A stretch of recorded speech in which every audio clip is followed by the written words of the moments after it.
तलहार में सिंध हारी कमेटी जे मरकजी general secretary advocate comrade Ahmed Nawaz इनकलाबी पारां तलहार में कुछ ॾींहं पहिरियां ज़मीनी तकरार वारे मामले तां माछी बिरादरी जी क़त्ल थी वियल औरत नाज़िया माछी जे तॾे ते पहुची वारसनि सां ताज़ियत करे अफ़सोस जो इज़हार कयो। उन मौक़े ते अहमद नवाज इनकलाबी सहाफ़ियुनि सां ॻाल्हाईंदे चयो त ग़रीब मिस्किन माण्हुनि ते सिधियूं गोलियूं हलायूं जॾहिं त माछी बिरादरी जा माण्हू पंहिंजी ज़रई ज़मीन ते वञी रहिया हुआ जेको हर कंहिं जो पंहिंजो हक़ आहे। असां वटि सिंध में हितां पोरियतनि हारियुनि खे गुलाम सम्झो वेंदो आहे, पर हाणे खेनि ॿुधाइण था चाहियूं त सिंध हारी कमेटी हर मज़लूम पोरियतनि जे हक़नि जी हिफ़ाज़त करणु ॼाणे थी ऐं असां तहफ़ुज़ कंदासीं। हिन जो वधीक चवणो त मक़तूल नाज़िया माछी जे क़त्ल में मुलविज़ PPMPA मीर अला बख्श खान टालपुर जो पुटु मीर इमरान टालपुर वापारी अॻवान राजा मुमताज़ ख्वाजा इमरान पप्पी ख्वाजा खे फौरी तौर गिरफ़्तार कयो वञे, न त ॿी सूरत में सिंध हारी कमेटी पारां समूरे सिंध में एहतजाज जो सॾु ॾिनो वेंदो। उन मौक़े ते इसाक सिंधी, लकी सिंधी ऐं ॿिया पिण गॾु हुआ।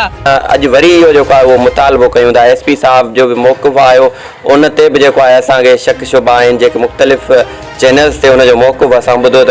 हुननि जो मौक़िफ़ इहो आहे त असां इन्वेस्टिगेशन कंदासीं जॾहिं फलाणा जेके आहिनि उहे जेकॾहिं ॾोहारी हूंदा त उन जे